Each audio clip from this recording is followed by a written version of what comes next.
Rosane Santos é executiva de sustentabilidade e ESG, com cerca de 25 anos de experiência profissional. Atuou por muitos anos em governança corporativa, auditoria externa, auditoria interna e compliance. E na última década tem apoiado organizações a posicionarem a sustentabilidade como eixo estratégico de seus negócios, com foco em gestão de riscos socioambientais. Graduada em Ciências Contábeis, com especialização em Controladoria e Finanças e MBA executivo pela Said Business School. Integra o Women Corporation Director. É cofundadora do Instituto Pactuar, conselheira da revista Brasil Mineral, articulista do Diário do Comércio, além de palestrante e mentora de mulheres. Com a palestra A Sustentabilidade como Aliada da Diversificação Econômica de Ouro Preto. Seja bem-vinda, nossa palestrante Rosane.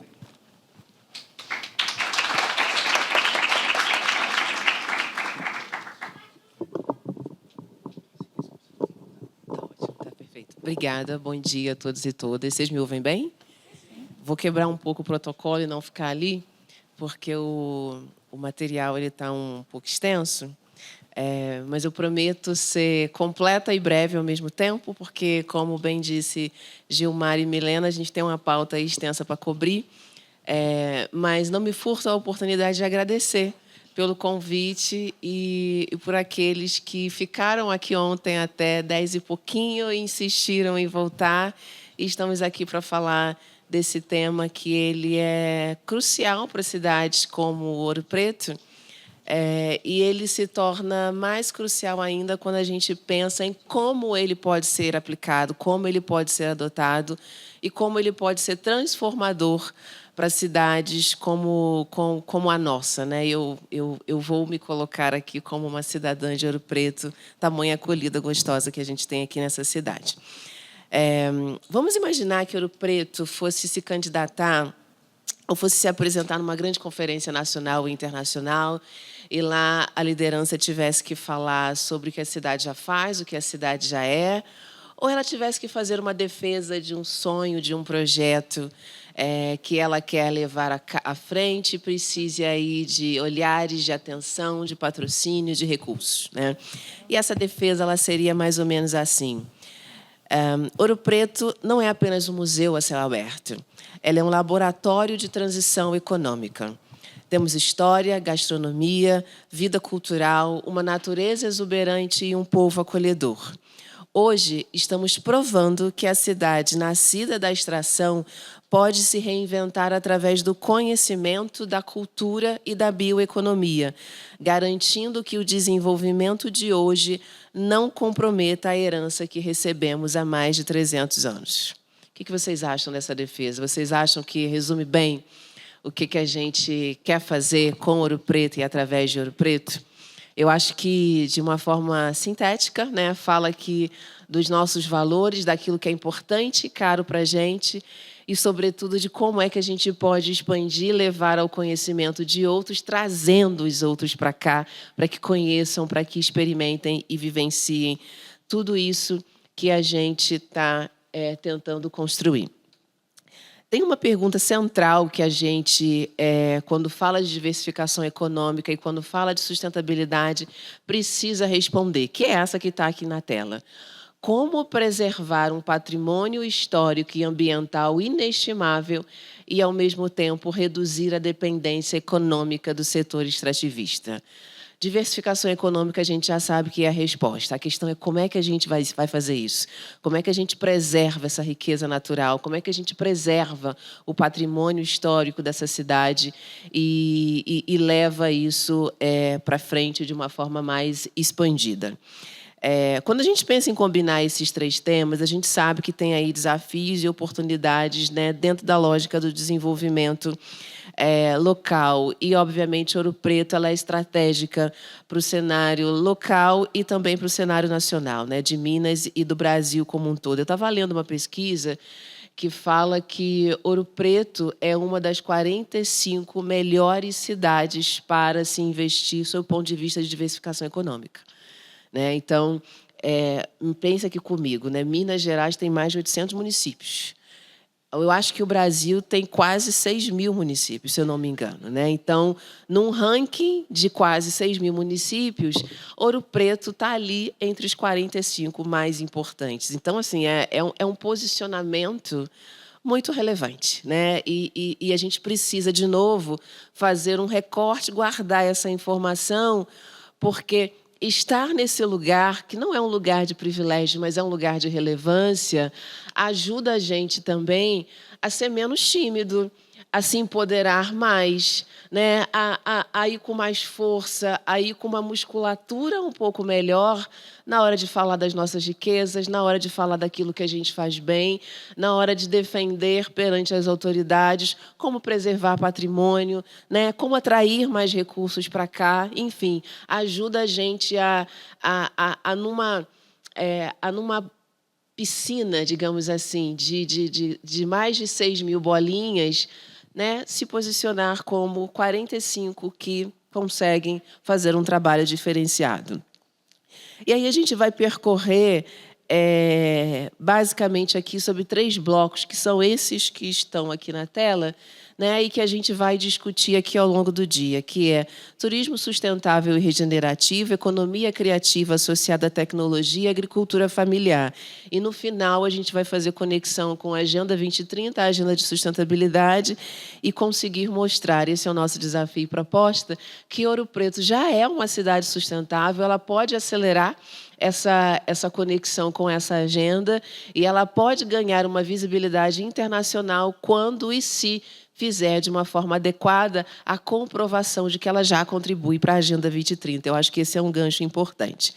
Eu não vou percorrer aqui dados históricos, né? Eu acho que vocês contam isso muito bem. Quando a gente anda pelas ruas, a gente consegue perceber, né, essa história sendo contada enquanto a gente percorre. A cidade experimentou o ciclo do ouro, né? Foi centro econômico da América Latina, financiou o Barroco, financiou a Inconfidência, sofreu estagnação econômica ali por volta do século XIX, né, por conta do esgotamento de alguns recursos minerais, mas depois ela viveu, por conta disso, um contexto de preservação colonial, e aí veio o título de Patrimônio Mundial dado pela Unesco lá em 1980. E hoje ela tem aqui uma simbiose quase que perfeita entre passado e indústria, entre passado e presente. Desculpa. Equilibrando aqui, né, uma arrecadação expressiva, né, dentro da atividade de extração mineral, que hoje é em torno de 70%, né, da arrecadação municipal, e os outros 30% estando distribuídos entre comércio, serviços e o turismo, dando aí o destaque. A cidade abriga o FOP, ela abriga o Instituto Federal, ela abriga o Instituto Gorsex, Fundação Gorsex, desculpa, ela abriga a Fundação Dorsex, ou seja, ela tem aqui um celeiro de conhecimento, de intelectuais que se formam aqui, que a gente precisa pensar em como é que eles permanecem na cidade. Né? Obrigada, amor. Pode sim. Você abre para mim, por favor? A gente precisa pensar em como é que eles permaneçam nessa cidade para que tudo aquilo que é desenvolvido, do seu ponto de vista de intelectual, não extravase para as outras fronteiras, sem que deixe, né, um legado, uma resposta positiva na cidade. A gente precisa pensar em como é que a gente olha e enxerga a sustentabilidade como oportunidade, não como obstáculo, mas que a gente siga uma tendência que é global, que urge pela integração das vocações locais e que seja a resposta para o desenvolvimento futuro. Vamos falar um pouquinho de turismo. Turismo sustentável, ele fala em não causar danos. A gente vai ver hoje ao longo do dia, que o turismo regenerativo, ele fala em deixar o lugar melhor do que a gente encontrou. E aqui está um desafio muito interessante, porque nós estamos falando de uma cidade histórica, né? Uma cidade que passa por desafios de preservação, né? Então, além dela já sofrer um desgaste, digamos assim, quase que natural, né? Dado o tempo das suas riquezas históricas, a gente precisa pensar em que trazer pessoas, trazer visitantes, aumentar o turismo, esse turismo não pode ser um turismo qualquer, ele precisa ser um turismo que regenera, ele precisa ter um turismo em que, ao ver as pessoas, né, os ônibus, os carros, as caravanas circulando pela cidade, essas pessoas, ao saírem, precisam deixar a cidade melhor do que encontraram. E isso é uma responsabilidade nossa, sob o ponto de vista de articulação, sob o ponto de vista de cuidado, sob o ponto de vista de retroalimentação, sob o ponto de vista até mesmo de educação e aculturamento das pessoas que vêm visitar a cidade de Ouro Preto. O calçamento de Ouro Preto é frágil e histórico. A vibração de veículos pesados é um dos maiores inimigos das fachadas coloniais. A preservação do patrimônio e mobilidade precisam andar de mãos dadas para que a gente consiga explorar o centro da cidade caminhando e descobrir aqui desafios e belezas e detalhes arquitetônicos que, às vezes, passam desapercebidos. Então, aqui a gente precisa pensar em como é que a gente, né, constrói roteiros, né, como é que a gente constrói caminhos de turismo que já sejam fixos, né, se não datados, que a gente crie alguns outros, né, que não necessariamente sejam acessíveis de carro, mas que a gente consiga contar as histórias passo a passo, à medida em que a gente vai aí caminhando por essas ladeiras. Ouro Preto vive da sua história, mas o seu povo vive de presente. Tem um artesanato que é autêntico, uma gastronomia de origem, com restaurantes que contam histórias enquanto servem comidas riquíssimas com ingredientes comprados de produtores rurais da região. E aqui eu estou falando basicamente de Lavras Novas e São Bartolomeu. E, gente, eu escrevi esse parágrafo aqui, deve ter uns 2, 3 dias, e ontem eu vivi isso, né? Eu comentei com uma amiga minha que eu estava com memória afetiva gastronômica, porque eu fui almoçar num restaurante, chafariz, né? Gente, eu comi uma comida que eu nunca tinha comido na minha vida. Era... Olha, minha boca chega a aguar. Moqueca de frango com quiabo. E frango com quiabo é o meu prato favorito antes de vir morar em BH, aqui em Minas, né? Minha mãe sempre faz frango com quiabo para mim. E ontem eu juntei a Bahia, né? Eu já morei na Bahia, eu juntei a Bahia com Minas Gerais, ali num prato maravilhoso. E daqui a pouco a dona do restaurante vem, senta do meu lado e começa a contar a história do restaurante. Então, isso aqui que eu vivenciei ontem, isso pode ser multiplicado, né? Assim, tem muita emoção, né? Muito mais do que uma transação comercial, onde você senta num restaurante, come uma comida e você paga por ela. Você tem ali ponto de conexão, né? Você consegue ir lá atrás, né? A gente foi na pandemia, a gente foi para antes de pandemia, a gente conseguiu quase que resgatar o casamento dela, né? Então, assim, você vive histórias incríveis, você rememora, né, através das histórias das famílias, a história da cidade, né? E conseguir aliar a história com culinária produzida com pratos locais, com ingredientes locais, é simplesmente fantástico. E eu estou aqui grata por essa experiência que eu vivi na prática ontem.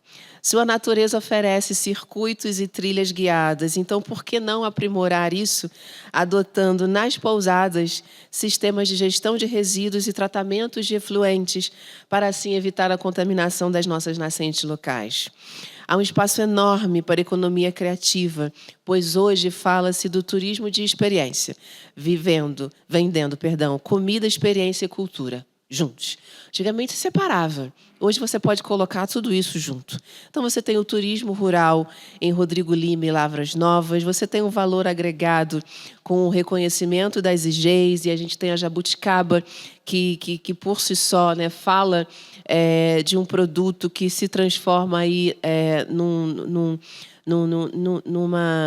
numa identidade local que é comercializada através da geleia, dos vinhos, dos licores, e traz ali um saber quase que ancestral, e você consegue unir com tecnologia para a conservação desses alimentos. Então, assim, a gente começa a falar aqui também de outros elementos, como tecnologia, que são desenvolvidas onde? Nos centros de tecnologia da cidade, e, de novo, o FOP, Fundação Gorsex e o instituto que a cidade abriga. Chegamos no segundo pilar, economia criativa e tecnologia. A UFOP lidera e pode ser o grande diferencial desse pilar de diversificação econômica, o grande motor dessa transformação ao integrar... Eu esqueci do PowerPoint, olha só. Ao integrar centros de pesquisa e inovação tecnológica, convertendo o resultado dessas pesquisas em soluções comerciais. Eu sou uma pessoa que... a minha história ela conta a importância da educação, né? Eu vou sempre defendê-la como sendo a base, os alicerces, os muros, as paredes, a alvenaria de qualquer construção de indivíduo e de sociedade. E a cidade ela já tem a UFOP, né? Uma universidade que é absurdamente reconhecida internacionalmente pela qualidade da sua formação acadêmica e dos profissionais que ela gera a cada ano. Quando a gente junta as 3 principais instituições de formação de Ouro Preto, e quando a gente coloca esses cérebros pensantes para pensar em soluções locais, né? E se a gente ajudar essas pessoas a ficarem aqui, a gente consegue transformar essa cidade num celeiro de soluções para os problemas locais. Então, você imagina, ele estuda aqui, ele aprende aqui, ele fica aqui, ele constrói família aqui, e ele ainda assim consegue produzir, através do seu conhecimento intelectual, individual e coletivo, soluções para os problemas daqui. Isso é muito importante, isso é muito bom, porque quando a gente combina tudo isso com as startups, e alguém ontem falou sobre o número de novas empresas, né, novos negócios que têm surgido na cidade, se a gente trouxer e der foco nessas startups, nesses novos negócios, em sustentabilidade ou em gestão inteligente, a gente vai encontrar soluções que são super viáveis, né? É óbvio que tudo fala também de uma adaptação. Eu vejo quem fez parecido, né? Eu ouço a história de alguma outra cidade, de alguma outra empresa, eu trago para cá, eu adapto, customizo para a realidade da nossa cidade, mas eu estou olhando para o problema de hoje, eu estou produzindo solução aqui, dentro da cidade. Então, a gente está falando de diversificação econômica, produzindo e andando de mãos dadas com retenção de talentos. Eu evito o êxodo rural, desculpa, eu evito o êxodo intelectual, evito o êxodo urbano e mantenho saber e conhecimento na cidade. O terceiro pilar é o pilar da agricultura familiar e da bioeconomia. Definitivamente, a agricultura familiar ela é o elo entre a tradição rural dos distritos e a modernidade econômica aqui da sede. Em 2016, esse setor pode deixar de ser uma atividade de subsistência para se tornar um pilar estratégico de segurança alimentar e desenvolvimento sustentável. Aqui eu vou abrir um parêntese. Segurança alimentar é um dos temas críticos da manutenção da nossa sociedade mundial nos próximos anos, né? Hoje, no mundo, nós estamos falando de mais de 7 bilhões de pessoas, vários conflitos, um êxodo absurdo, né? Então, fluxo migratório provocado por guerras, por conflitos, muito acentuado. O Brasil ele ainda é considerado o celeiro do mundo, mas ele enfrenta algumas dificuldades do seu ponto de vista de produção, do seu ponto de vista de colheita, do seu ponto de vista de armazenamento, do seu ponto de vista logístico, né? E é muito contrassenso você ser celeiro do mundo e ter tanta gente passando fome, né? Ouro Preto tem condições de ser um polo regional e, quiçá, estadual para dar solução para como é que a gente minimiza e, em alguma medida, corrige, né, esse problema que ele vai se acentuar, que é o problema de segurança alimentar. A gente, de alguma forma, infelizmente, normalizou o passar fome, né? Mas, assim, temos terra, temos comida, temos conhecimento, segurança alimentar vai ser urgente. A gente pode entender esse tema de uma forma diferente e pensar em como Ouro Preto pode ser um dos indutores de solução do problema na cidade, na região, no estado e, quiçá, no país. E aí a gente tem alguns locais de destaque. Então, a gente tem Santa Rita e Santo Antônio do Leite, né, na produção de hortaliças com as suas quitandas tradicionais e frutas. São Bartolomeu, né, mundialmente famoso pelos seus doces artesanais. Piedade de Santa Rita, que é referência em agroecologia e na produção de agrotóxicos. Fertilizantes, gente. Fertilizantes é um tema que tem se tornado relevante. Tá? O Brasil ele não é autossuficiente em produção de fertilizantes, ele importa muita coisa. Se a gente começar a produzir essas soluções aqui dentro, né, e, de novo, né, o nosso centro de intelecto aqui da cidade pode ajudar a pensar como é que a gente, ao invés de importar tanto, passa a dar conta da necessidade dentro do país e, quem sabe, no futuro, exportar para outros locais. Se lembra que eu falei da relevância da cidade para a Agenda 2030? Então, Ouro Preto já conecta com a cidade, com alguns dos ODS e com a Agenda 2030. E eu gosto muito de brincar que não sei o que aconteceu, que a gente esqueceu um pouco dos ODS, né? A gente quase não fala mais em ODS, mas eles continuam sendo nossa guia, nossa cartilha, quando a gente pensa em sustentabilidade, quando a gente pensa em desenvolvimento sustentável. Então, vamos resgatar os ODS, vamos pensar... e tem uma frase na sustentabilidade que eu gosto muito, que ela fala que pense global, mas haja local. A gente pode também colocar isso de uma forma diferente, né? Haja local, mas pense global para você expandir as suas soluções para o mundo e, sobretudo, para você pensar em como é que aqui você está conectado com aquilo que está sendo produzido e feito em outros países do mundo. Tem um quadro resumo aqui, que eu não vou ler linha a linha, mas ele fala essencialmente de quais ODS, né, a agenda de diversificação econômica que já está posta para a cidade hoje conecta com esses objetivos do desenvolvimento. E se a gente pensar em expansão, a gente pode trazer pelo menos alguns outros 2 ou 3. Né? Então, a gente amplia o leque e aprofunda a contribuição de cada um desses ODS. Imagine essa cidade que já é reconhecida como patrimônio mundial pela própria Unesco. Imagina se essa informação é capturada internacionalmente.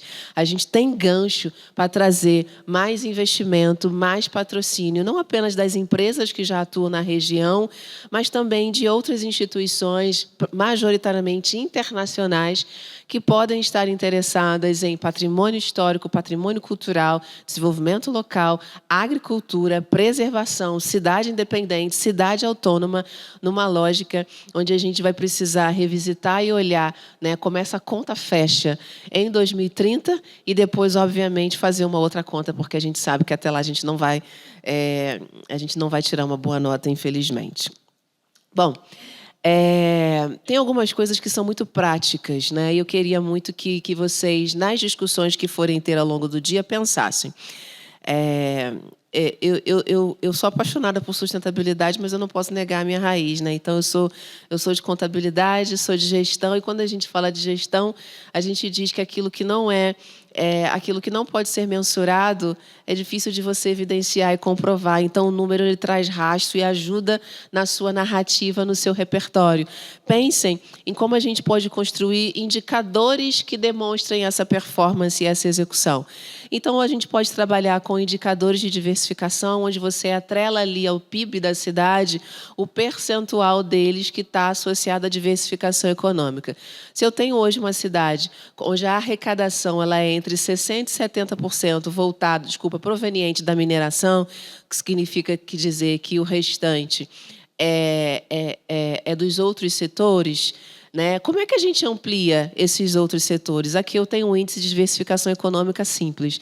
Eu posso trabalhar com o índice de formalização de economia criativa. De novo, alguém falou ontem sobre o número de novas empresas, né? de novos negócios que são abertos. Se eu trouxer e estratificar a leitura de economia criativa, né? E eu traçar metas, não, ano que vem eu quero aumentar 10%, ano que vem eu quero trabalhar com um pilar específico, ou seja, a gente precisa ser provocado ocupados, né, a olhar algumas linhas e específicos, sonhar alto, transformar esse sonho em plano, conectar com todos os atores da cidade e avançar.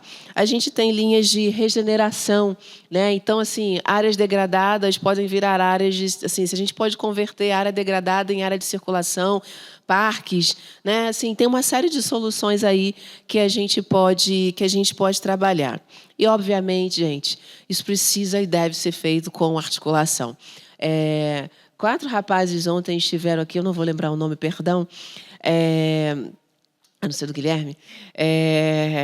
4 rapazes estiveram aqui ontem falando do PAD, né? E foi legal ver a governança que já está posta. Foi legal ver que não é uma governança reduzida, né? Não está ali voltada só com a prefeitura, né? 3 ou 4 entidades da sociedade civil ouropretana. Ela é uma governança ampliada. Eu acho que esse é um excelente caminho. A gente precisa aprofundar, a gente precisa tracionar essa governança para que todos tenham visibilidade daquilo que está sendo planejado, daquilo que está sendo feito, quais são os desafios e quais são os próximos passos.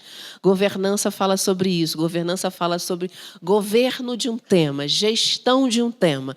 Como eu planejo esse tema e como eu dou cabo desse tema ao longo do tempo. Ela já está posta dentro do PAD. Se a gente ampliar esse instrumento, consolidar essa governança, der visibilidade, dar espaço de atuação para ela, com um planejamento que se assemelha a um planejamento de um plano diretor, né? Algo que tenha visão de longo prazo, tá? Assim, eu não estou falando aqui de plano de um governo de 4 anos, não. Não é plano de mandato, é plano de cidade, né? A gente enxergar isso como algo que vai ser perene, trazer dentro de uma lógica de planejamento de longo prazo e trabalhar ali, ó, diuturnamente para a gente avançar e conseguir demonstrar e, acima de tudo, perceber, né, na cidade, no dia a dia, tudo isso acontecendo. Diversificação econômica, para a gente passar aqui para a conclusão, ela te provoca a olhar para o futuro, né? E talvez seja um contrassenso numa cidade histórica, e a gente precisa lidar com essa controvérsia, ainda que ela às vezes seja um pouco desconfortável, né? O que nos trouxe até aqui não é o que vai nos levar para frente, não é o que vai nos dar a segurança de cuidar dos nossos filhos, dos nossos visitantes, da cidade como um todo. Então, visão de futuro a gente precisa desenvolver, né? A gente precisa trazer novas tecnologias, encarar a AI, goste ou não goste, esteja familiarizado ou não com ela, vamos ter que encarar a AI, pensar nela como um instrumento, como uma ferramenta, para que a gente consiga ter mais clareza, o máximo de previsibilidade possível, para que a gente consiga aí caminhar e trazer resiliência econômica, né? Pense em como ficou Ouro Preto com a pandemia. Pense em como ficou Ouro Preto quando teve o rompimento da barragem. Cara, como é que a gente não vivencia isso de novo? Resiliência econômica através da diversificação econômica, ela fala disso.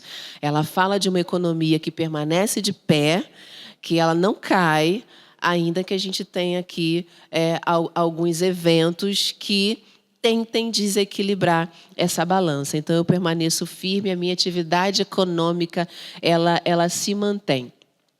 Isso não significa que ela vai virar o rosto para o passado. Ao contrário, a gente vai sempre pensar em como é que a gente conecta esse futuro tão moderno com essa inteligência artificial que a gente mal dá conta do que é, né, com um passado que a gente conhece, que a gente tem nas mãos, que os livros contam, mas, sobretudo, que a gente vive no dia a dia, né? Esses dois extremos precisam se encontrar, precisam se conectar para levar a gente para essa Ouro Preto do futuro. E, obviamente, tudo isso com organização e gestão.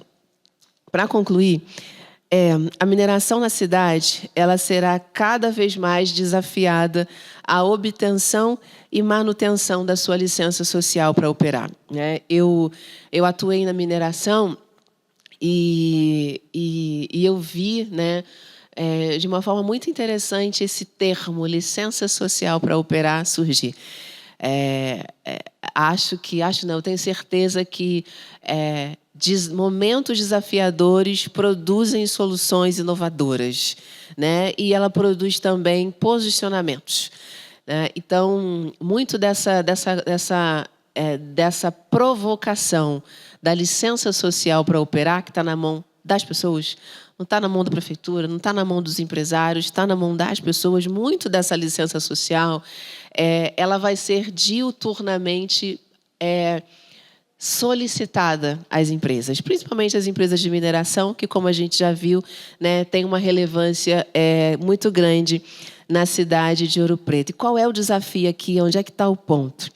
Para que a mineração, a indústria extrativista continue a existir de forma ética, e isso deve acontecer enquanto o recurso mineral existir, e a gente sabe que esse recurso mineral é finito, ela precisa financiar a transição para o que vem depois dela. Se o recurso mineral ele é finito, esse setor, essa indústria precisa entender que a responsabilidade social dela está diretamente relacionada ao que ela faz quando o recurso mineral acaba. Não é simplesmente terminar as suas atividades, terminar as suas operações, né, fazer um plano de transição e falar: foi muito bom estar com vocês, aqui acabou nossa história. Ela precisa, desde agora, estar contribuindo, seja com intelecto, seja com recursos financeiros. Quando eu falo financiar aqui, eu não estou falando apenas de grana, não, tá?